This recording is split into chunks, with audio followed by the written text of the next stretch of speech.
Hello there and welcome to my channel. So in this video I'm going to show you guys how you can find people you've blocked on your Telegram. Very simple and easy. All you need to do is just come here to your profile and then you move to your settings here, and now let's scroll upwards here, and now let's move to our privacy and security.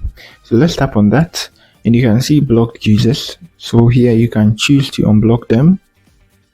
You get it. You tap on the three dots to unblock them. So these are people I've blocked or accounts I've blocked on Telegram. Yeah, sometimes when you delete them you block them as well. So this to unblock them, let me try to unblock one. You just tap on that and you remove them. You can see it's now 29. Let me unblock this too. I don't even know why I blocked them. So that's it on how you can check the list of people you've blocked on your Telegram. If you are new here, try to give me a like and then subscribe to my channel. That's it for the video. Peace.